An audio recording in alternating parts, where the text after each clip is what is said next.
feito esses pactos, estavam passando por aqueles momentos tão difíceis, tão sofridos mesmo, o porquê você ainda mantinha aquele pacto por aqueles períodos de tempo, sendo que era algo que estava também te fazendo mal fisicamente, e era a falta de força para levantar? Boa sua pergunta. Ou é tipo, olha, não quero abrir mão de nada, mas me esforçar, vou viver assim mesmo? Não, não é assim que funciona. Quando você faz um pacto com as trevas, independente do grau que ele seja, você não consegue quebrar esse pacto de um dia para o outro. Não é só o querer, não quero mais, acabou. Existe algo chamado legalidade. Uhum. Quando você faz um pacto, você dá mais legalidade a Satanás e aos demônios do que normalmente alguém que faz uma coisa errada e dá legalidade por um pecado, por um erro. Então, essa legalidade, ela precisa ser quebrada. Você declarando, você jejuando, você orando. E você precisa buscar essa quebra por completo, porque muitas vezes acha, eu fiz algo no passado, quebrei. Não é assim que funciona. Você tem que literalmente sentir que você está livre. Eu só senti que estava livre por completo 6 anos depois que eu orava e jejuava para que Jesus tirasse isso de mim, renunciando, declarando que o sangue de Jesus era sobre a minha vida, que aquelas entidades não tinham mais poder nenhum contra mim. Então, algumas pessoas, elas sofrem a vida inteira por isso. Né? E eu passei muito tempo enquanto os pactos prevaleciam, não porque eu queria, mas porque era todo um processo de quebra de maldição hereditária, das próprias coisas que eu tinha oferecido para os demônios, como a minha alma, inclusive. É todo um processo que você precisa estar ciente que ele foi quebrado. 6 anos depois é que eu senti que eu estava livre, porque eu conseguia crescer em áreas que eu não conseguia antes. E enquanto nós estamos travados em algumas áreas da nossa vida, porque ainda tem alguma legalidade lá de trás que precisa ser quebrada. Por isso que a gente aconselha, quem trabalha com libertação, que quem precisa passar por um processo como esse, procure uma pessoa que tenha experiência em quebra de maldição, porque nem todo pastor trabalha com isso. Nem todo mundo que ora sabe fazer uma quebra de maldição, um desligamento no reino espiritual. Nós acabamos ligando a nossa alma em algumas coisas. Não quer dizer que Deus não use a pessoa porque ela tem o pacto, está em processo de libertação. Deus usa. Mas para ela crescer, para ela evoluir como servo de Deus, o que Deus quer que ela seja, ela precisa literalmente quebrar e desligar de tudo. E isso leva tempo e muita dedicação. E ajuda de outras pessoas que tenham mais, que tenham também essa influência, né? E tem esse conhecimento. Na verdade, aqui no Brasil, para ser sincero, eu só conheço 4 pessoas que fazem esse trabalho. Né, que, claro, tem pastor que expulsa demônio, uma coisa é você expulsar demônio, outra coisa é você entrar na briga de alguém para desfazer isso no reino espiritual. Só conheço 4 pessoas que trabalham a fundo com isso, e assim, o acompanhamento de 7 a 1 ano, de 7 meses a 1 ano, leva um pouco de tempo, dependendo do desempenho da pessoa, de como ela também vai crescer espiritualmente. É muito importante, se alguém sofre com essa causa, ler sempre a Bíblia. Você precisa declarar a Bíblia, porque quando nós declaramos a palavra de Deus em alto e bom som, as trevas não aguentam. Jesus venceu o diabo pela palavra. Nós também vencemos as trevas pela palavra, mas nós precisamos declarar, não só ler, declarar e trazer para a nossa vida, crendo que o que nós estamos lendo na Bíblia é para nós, tomando posse daquela palavra. E ter a consciência de que eu sou o que a Bíblia diz que eu sou. E a Bíblia diz que eu sou mais que vencedor em Cristo, que eu sou co-herdeiro com Cristo, que através do sangue de Jesus ele me fez vencedor na cruz do Calvário. Eu preciso ter essa consciência. Quando Paulo fala lá em Efésios 6 sobre a armadura do cristão, que ele fala que nós precisamos ter capacete da salvação. O que é o capacete da salvação?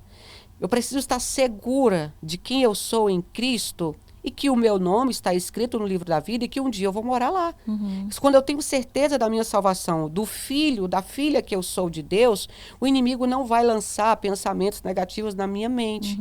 O capacete da salvação é a confiança de salvação em Deus. Couraça da justiça, que muitas pessoas acham que é um colete que eu vou colocar aqui. Sim, você não está errado. Porém, esse colete ele vem acompanhado de atitude. Uma pessoa injusta, uma pessoa que trata mal as outras pessoas, que ela não costuma usar da mesma justiça que ela quer para si com as outras pessoas, ela não tem a couraça da justiça. Couraça da justiça eu faço para o próximo que eu gostaria que fizesse comigo. Sim. Isso é nítido, como quando a Bíblia diz, ama o teu próximo como a ti mesmo. Sim. Cinturão da verdade. Se a gente não colocar uma calça folgada e não colocar um cinto, a calça cai, você fica nu. Claro. E tem muitas pessoas que falam, foi só uma mentirinha. Não, foi só uma coisinha pequena. Não, eu nem menti, eu só ocultei. Sim. Não tem diferença. A Bíblia diz que Jesus é o caminho, a verdade e a vida. Se ele é a verdade, o que foge disso não é dele, nós precisamos também falar com a verdade todo o tempo. Sim. Né? Paulo vai falar do escudo da fé. Por que a fé é um escudo? A fé é o firme fundamento das coisas que eu não vejo, mas eu creio. Se eu tiver fé do tamanho de um grão de mostarda, eu vou ordenar os montes que se mudem e eles vão obedecer. Através da nossa fé, nós trazemos à existência o que não existe. E a nossa fé que nos mantém de pé, eu não vejo, mas eu acredito. Eu não vejo Deus literalmente, o rosto dele ali, mas eu sinto Deus, eu sei que Deus está ali. Isso também representa a fé. A espada, que é a palavra de Deus, né? Quando Jesus está lá no Monte das Oliveiras, que ele está sendo tentado, que Satanás, olha o que Satanás diz para ele: se tu és o Filho de Deus. Ele já sabia que Jesus era. Claro. Se tu és, me prova. Tipo Sim. assim, transforma as pedras em pão e come. Eu quero ver se tu é mesmo filho de Deus. Desafiando, né? Que Jesus diz, nem só de pão viverá o homem, mas de toda palavra que sai da boca de Deus. Jesus combate as trevas, não foi no murro, nem no grito, nem no... Vou falar aqui, no reteté, como o povo fala, que acho que o povo não sabe nem o que é reteté. Reteté era um ritual de magia negra feito antigamente dentro de um público que eu não sei como falar aqui, na África. Ele era usado. Essa palavra reteté não tem nada a ver com o cristianismo. As pessoas não sabem nem o que estão falando. Então, assim, Deus, Jesus vence o inimigo através da palavra. Não foi com murro, nem foi pisando, nem foi pulando. Foi com a palavra, declarando. Então, quando nós declaramos, nós tomamos posse para a nossa vida, nós fechamos brecha no reino espiritual. Sandália da preparação do evangelho. A melhor maneira de eu pregar o evangelho não é falando. A Bíblia diz que nós precisamos ser testemunhos vivos. Vocês são as minhas testemunhas. A Bíblia diz que aquele que leva... Quão maravilhosos são os pés daqueles que pregam as boas novas. Porque aonde a gente pisa, a Bíblia diz que ainda que tenha morte, vai haver vida. Aonde nós colocarmos a nossa mão, tem que prosperar. Tem que ter vida, tem que ter crescimento. Porque nós levamos a presença do Espírito Santo dentro de nós para onde nós entrarmos. Então, se ele está conosco, se nós somos esse templo do Espírito Santo, não é, Jesus, eu vou ali, entra comigo, sim, porque ele está dentro de mim. Ele está dentro de você. As pessoas precisam ter essa consciência. Então, quando nós tomamos posse dessa armadura, sem faltar nenhuma parte dela, nós literalmente conseguimos ser mais usados por Deus, enxergar as coisas com mais visão espiritual e sermos o que Deus quer que a gente seja. Tem muita gente perdida que não sabe nem quem é. Sim. Não sabe nem quem é o Espírito Santo. Sim, sim. A gente vê. Você acredita que hoje em dia o mal, né, principalmente, né, no mundo espiritual, ele tem se multiplicado e atuado mais fortemente nos tempos atuais, de acordo com o que a gente tem visto, os acontecimentos, tantas tragédias, as pessoas pervertendo o evangelho, né, diminuindo valores. Você percebe isso? Sim, eu percebo, mas isso também é uma coisa que a gente tem que lembrar que é bíblico. Sim. A Bíblia diz que no final dos tempos o amor de muitos esfriaria. Por que o inimigo age? A Bíblia tem uma passagem muito interessante. A Bíblia é toda interessante, mas quando eu leio essa passagem que diz: resistir ao diabo pela fé, e ele fugirá de vós. Para o mal agir, ele precisa de alguém. Ele precisa de um corpo. Então, se o mal tem agido com mais frequência, quem é o culpado? Nós. Os culpados são os homens, que têm dado mais legalidade para o mal do que para Deus. E muitos, você pergunta, por que você fez isso?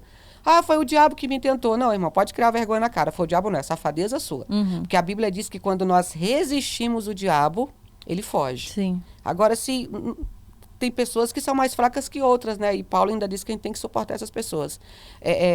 Elas não aguentam uma tentação, seja qual for, que ela já está cedendo e tudo vai botar a culpa no diabo, ou bota a culpa em Deus. Não, o culpado somos nós. O maior inimigo espiritual do homem não é o diabo.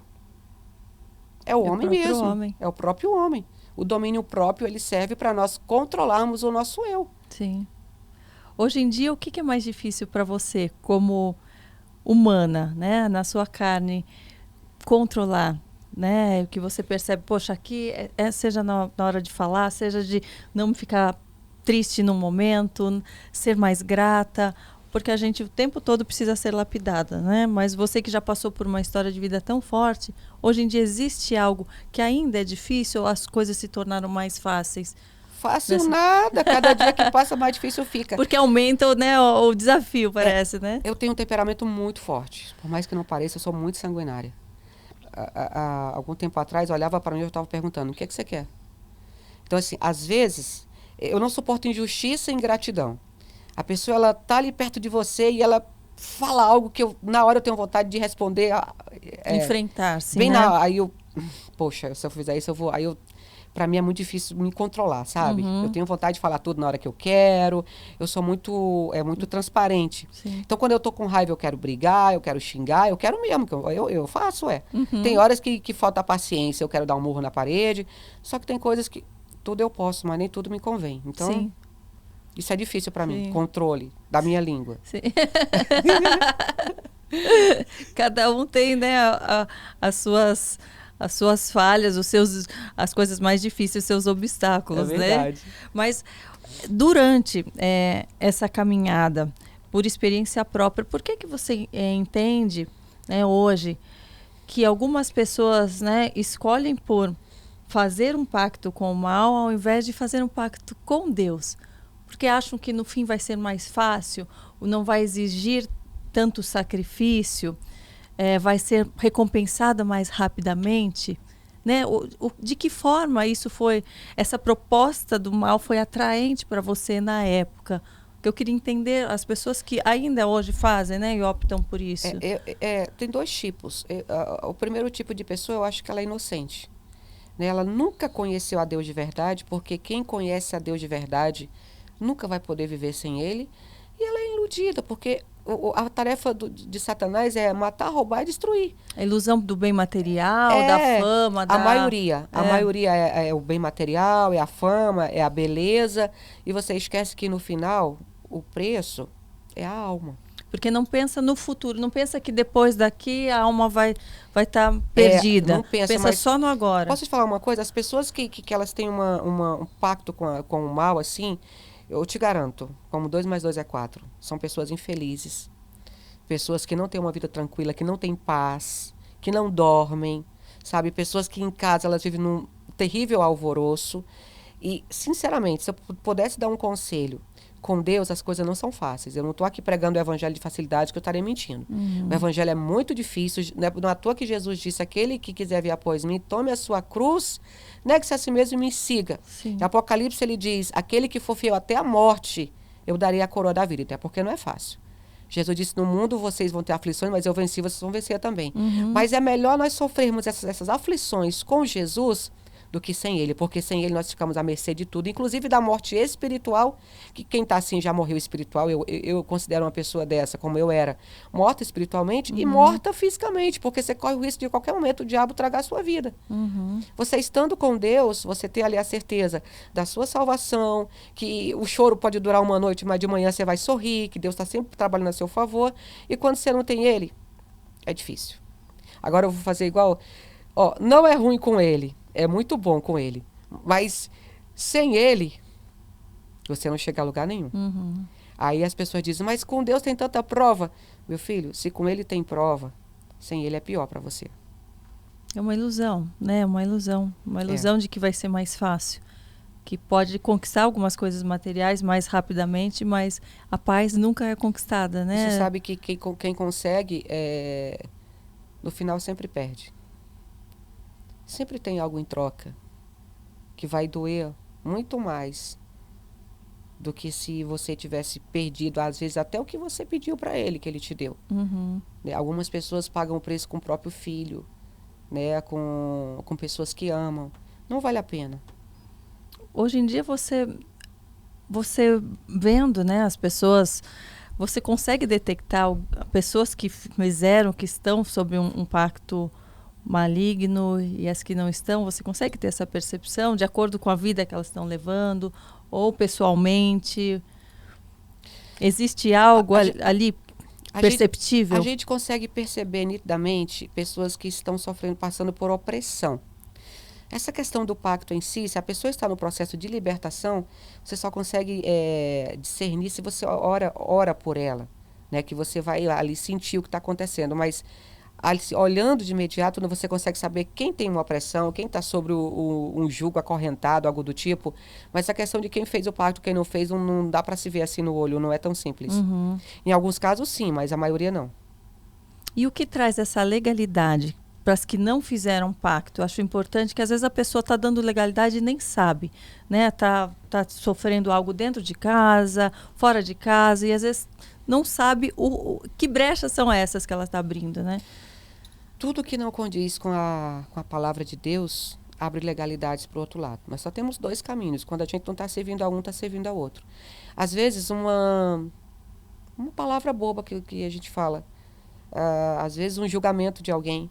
Orgulho, ganância. Uma das maiores legalidades que a pessoa abre no reino espiritual é o ato sexual, né? No ato sexual, até os demônios da outra pessoa passam para o corpo da outra. Ali como a gente fala, como se fosse quando a junta é uma Fusão. mistura, se a pessoa é do bem e a outra é do mal, algo do tipo assim, ela vai acabar sofrendo uma mistura. Então, o ato sexual é uma das coisas mais sérias que existe, por isso que Deus, ele deixa para ser feito depois do casamento. Porque algumas pessoas, elas acabam literalmente atraindo para si maldições através da relação sexual. É uma das, não estou dizendo que é a única, mas mentira, lascívia, orgulho, egoísmo, tudo isso abre legalidade. Desobediência aos pais, desobediência à própria liderança, que a Bíblia diz que nós precisamos obedecer à liderança. Tudo que eu faço que não condiz com a Bíblia, me abre legalidade para o reino espiritual do mal.